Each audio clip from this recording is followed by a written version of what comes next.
Welcome back to another video, guys. Today, we're going to go ahead and dive into the Codex of Power and go over my top 3 aspect choices for each class. Some of these choices happen to synergize really well with one another, which is why I picked them, but others are just incredibly powerful on their own. I'm not necessarily sure that each build is going to want to play all 3 of these aspects, but I definitely think that these 3 for each class are going to be powerful. Let's go ahead and dive into the Sorcerer. For those of you who are interested, I'm going to leave a link down below in the description to this document so that you can check it out for yourself. Starting off with the Recharging Aspect for the Sorcerer, we get this very early on in the game. It comes from the first zone in the Fractured Peaks, and it can really help to keep our mana going if we're using a Chain Lightning build. I also really like Chain Lightning because Arc Clash is the best skill right now for the Sorcerer, does a ton of damage, and it is going to be very beneficial to take a lot of skills of the same element because we're going to get certain abilities in our talent tree that are going to increase lightning damage. So that takes us into number 2 for the Sorcerer, the Aspect of Efficiency. Casting a basic skill reduces the mana cost of your next core skill by 10%.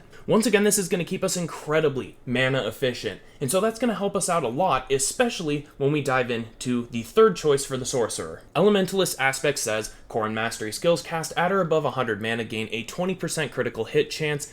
That is huge. Individually, I definitely like each one of these aspects, but as a whole package, I think that it really rounds out a lightning-based Sorcerer. Now, should you choose to make a build that's going to take advantage of these 3 aspects, I would also definitely recommend the aspect that is available to all classes that increases the attack speed of basic skills. So for the playstyle, we're not necessarily going to want to spam our Chain Lightning as fast as we can, but rather build up our mana, get to 100 or more, and then cast it. Playing a build like this is definitely going to take some amount of patience because I know that when I get into combat, I absolutely want to unload all of my mana on any target that I can find. And so this certainly plays a little bit different, but 20% crit hit chance is huge. Should you choose to use any of these aspects on your Sorcerer, let me know how it goes after launch day. So next up is the Rogue, and I think that everybody can probably see this coming, but number 1 is going to be the Bladedancer's aspect. For anybody who played this during the Server Slam weekend or the open beta a few weekends prior to that, knows that this is incredibly powerful. Twisting Blades on its own is already an incredibly powerful skill, and so you're not going to have to worry about unlocking this as fast as possible. You'll still definitely be viable leading up to getting this aspect. But once you get it, you are absolutely going to realize a massive power spike for your character. This also allows you to play a little bit more loosely. You don't have to be quite as accurate with everything that you do, because when those blades come back to you and they orbit you, you just kind of have to stand around targets and watch them go down. Another nice thing about this aspect is that we don't even necessarily have to complete a dungeon to get it, we just have to go through the campaign in Skazglen to unlock it. Since Diablo 4 is supposed to be this open world game where we can kind of choose where we go and do what we want, and all the enemies' levels just kind of scale with us, this should allow us to go to Skazglen very early and unlock this. The next one I'm going to go with for the Rogue is going to be the Energizing Aspect. I'm not quite as confident about this, however, the Rogue already does incredibly well against trash enemies. It also does pretty well against elites, but when we can generate this much energy against elite targets, it's really going to help us with our sustain to just keep us going. I'm certainly less excited about this aspect than I am the Bladedancer's aspect, however, I'm definitely curious to give it a try. And for number 3 on the Rogue, I'm going to have to go with the aspect of Unstable Imbuements. If you've been following Diablo 4 content, you probably know that the Rogue's imbuement skills are absolutely crazy. We've got Shadow, which is really good for AoE damage, and Poison, which is very good for taking down elites and bosses. Since we're going to be using imbuements constantly, I think that this aspect is going to add a lot of value to our character. The Rogue is looking like an incredibly strong class, especially after the Server Slam, and we saw all of these nerfs to these different builds. The Rogue actually held up quite well. Should you opt to play the Rogue at launch day, go ahead and let me know which aspects are working out really well for you from the Codex of Power. Moving along to the Barbarian, we've got a class here that feels really weak right off the bat and is very dependent on getting some kind of legendary powers. Personally, I tested a lot of builds during the Server Slam on the Barbarian, and the one that I found to work the best was Hammer of the Ancients. I really like this aspect of Ancestral Force because Hammer of the Ancients just has such a small hit radius, and this is really going to allow us to get a lot of AoE damage going. And the next up is the Earthstriker's aspect. After swapping weapons 10 times, your next attack will overpower and deal 30% increased overpowered damage. One thing that I saw a lot of people missing out on with the Barbarian and it is definitely a huge loss of power, is they were not assigning specific weapons to specific skills. They were just allowing the auto-select to pick whatever weapon it wanted. Assigning your one-handed weapons to the basic skill slot, and then of course your massive two-hander for Hammer of the Ancients is going to be swapping weapons very quickly. In case you're not familiar with Overpower yet, it is kind of an odd mechanic, but effectively how it works is the more health and the more fortify that you have, the more damage that you're going to deal to your target. And that is why we want to combine the Earthstriker's aspect with the aspect of Tempering Blows.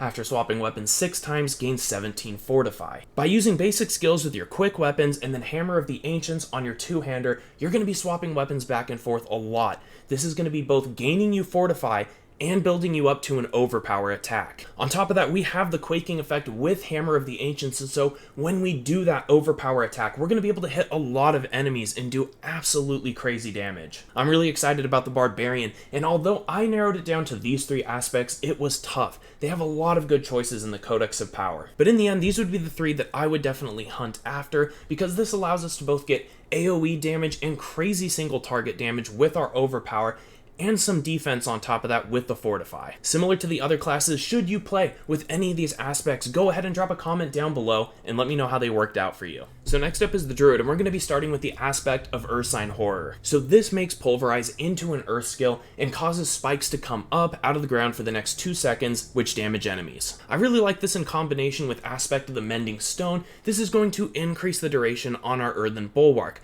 When we're using Pulverize, we want to stay healthy so that we're still gaining stacks to get up to 12 so that we can do a massive attack. On top of that, by turning the Pulverize into an Earth skill, we're going to replenish our Earthen Bulwark's barriers when we kill enemies with Pulverize. And for this very last one, I will admit that I'm a little shifty on it, but the Stormshifter's aspect, while Hurricane is active, we gain 2 ranks to our shape-shifting skills. Now, although Hurricane does some pretty negligible damage, there are a few nice perks. First off, we get to slow enemies so that they're not able to run away from us as easily. This is really nice because we rely on Pulverize, which is a melee skill. And then we get to go for either the option of a 15% chance to make enemies vulnerable for 3 seconds when Hurricane damages them, or we can simply just reduce their damage by 20%, which is nice for keeping us healthy so that we can keep building those Pulverize stacks. At the end of the day, I'm not really sure Hurricane is going to be all that meta of a choice, but it is a fun skill, and it's really nice to weaken your enemies, especially while you're trying to stay healthy.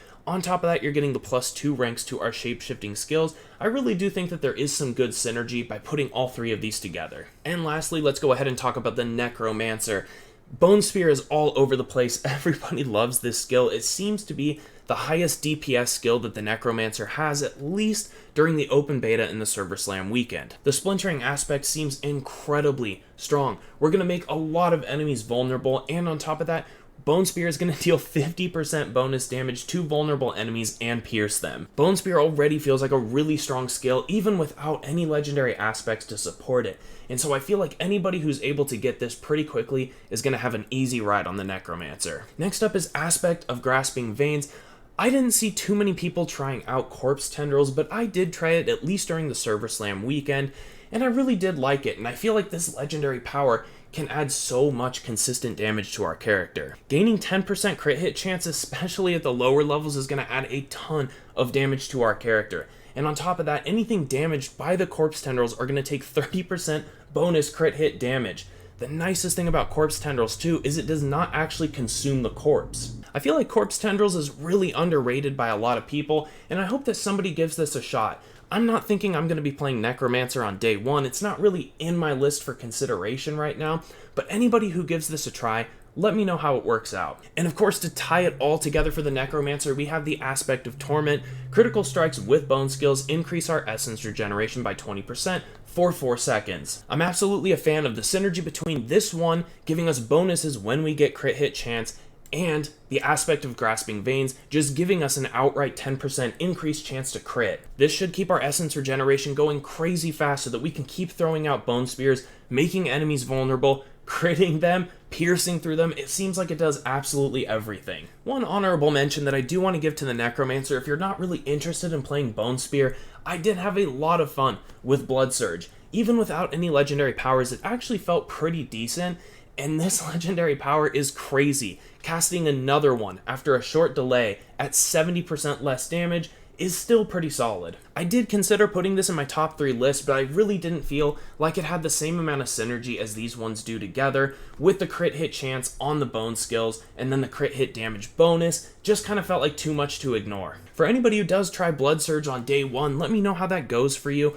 Hopefully it does pretty well. I felt like it performed okay during the open beta and the server slam. Once again, guys, I will go ahead and leave a link down below in the description so that you can check this list out.